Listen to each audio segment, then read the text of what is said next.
like so deeply entrenched in the brains of African Americans to the point where they were brainwashed. Like our ancestors, they fought for the idea of separate but equal. But even then, you have some blacks that wanted to take that even farther, wanted to be the white man rather than be equal to them.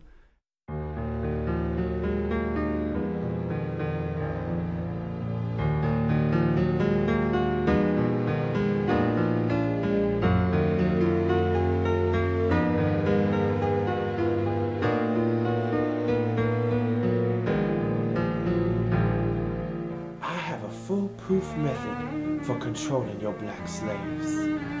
I outline a number of differences among the slaves. I take these differences and make them bigger. I use fear, distrust, and envy for control purposes.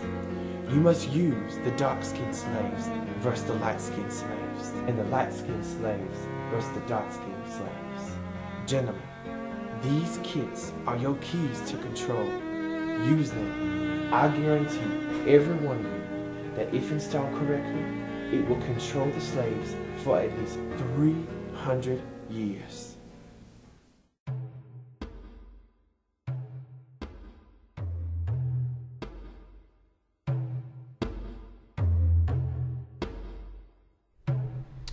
Well, Willie Lynch's speech, it was like the whole message behind his speech was, it was a message to slave owners, how to control your slaves, how to manipulate them into thinking that they're inferior, and to, you know, just instill values in them that they can be controlled, that it was kind of like stealing away their spirit.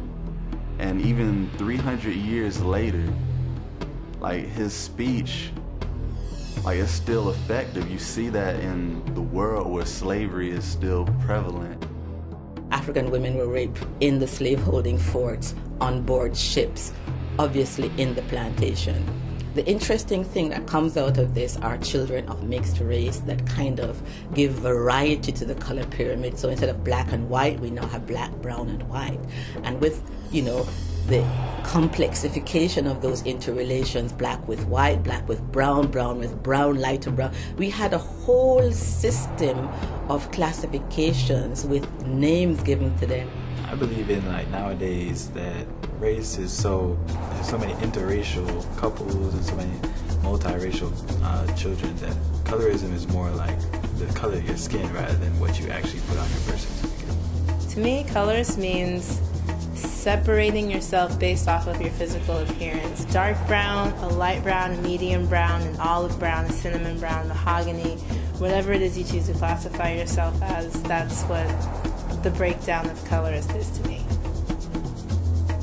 I definitely think that's in college because we go to a predominantly white institution and I see a lot of separation. However, I am proud that a few of us have broken that barrier, but I still feel like there are a few colorism issues. So the closer you are to white, the better off you are. So there's a structure and there's a reality that's there, a society that forces people to consider themselves in terms of shade, and that still does it. It doesn't do it explicitly the way it did in the past, but it still does it. And the opportunities available are not as rigidly codified as it was in the past, but it is still codified. I'm a dark-skinned girl, really, I always have been. In school, it was very, very hard for me. Even family members used to pick on me. I've been called all of the names in the book, and that was just something that I had to overcome personally, and I had to find beauty within myself. And now, I love my color. It's an asset. It's beautiful to me. My grandfather, he was half caste. He had a black father, but he had a white mother. So his complexion was light skinned to the point where he could pass actually as a white person. He was an enterprise type person. He owned his own business. So like, he had privileges granted to him that were purely based on the color of his skin. Like, he could do things that other black people could do just because of his lighter complexion. And I realized that, and that was really my first interaction with colorism.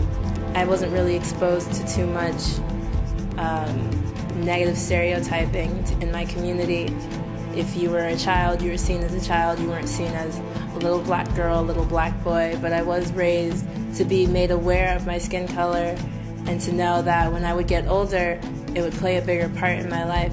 Generally, people have either found it in their best interest or have been forced to understand that it is in their best interest to resemble the dominators' body types and features, hair, phenotype, as closely as possible.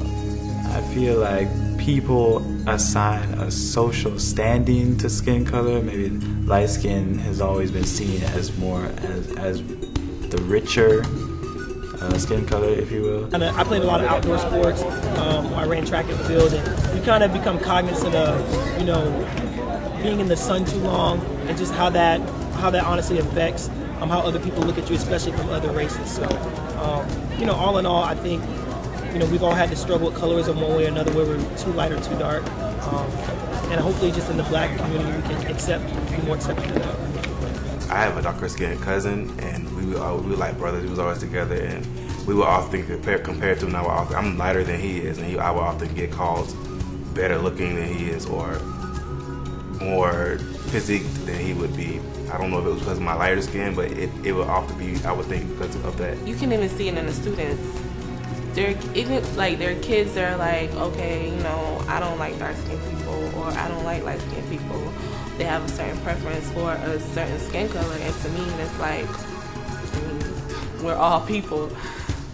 Like, why do we need to separate ourselves? We fought so hard to be one, and then within our community, especially African Americans, we're like separating. Like, we prefer a different color from another. Like, that needs to stop. Where in high school, I had a telemarketing job, and they'd always say, "Oh, for a dark guy, you can really dress." So it's kind of like, you know, people say things and they don't even realize how it might affect you. And a lot of the times, females especially tend to think that someone of a lighter skin puts you on a higher status. People marry with people who are, you know, in like situations. You have, you know, these kind of marriages where people tend to preserve these admired phenotypes by marrying people who have them, or if they have them, by not losing them by marrying people who don't have them. Me personally, I do prefer darker skinned individuals because it seems to me like a darker skinned individual, their skin tone is more flawless. I don't really see color too much. I guess if you did look at my history of who I've been interested in, they have predominantly been medium to light skinned. That doesn't mean I'm closing myself off to dark-skinned individuals. It's just my personal taste. I don't really have too much of a preference. I have both on my side, on both sides of my family, so I don't really see it too much. Skin is just one factor in like attractiveness to me, so it's not completely revolved around, like my preference isn't completely revolved around who has the lightest skin, who has the lightest complexion, or who's darker. It has more to do, for me, with personality, like your individualism, what sets you apart from other people of your same complexion. Centuries after the official end of plantation slavery, in the case of the Americas, you know, these phenotypes continue to be meaningful, not only to those who have been forced to bear them, but also to those who have imposed them and to the system that imposes them. Lelele,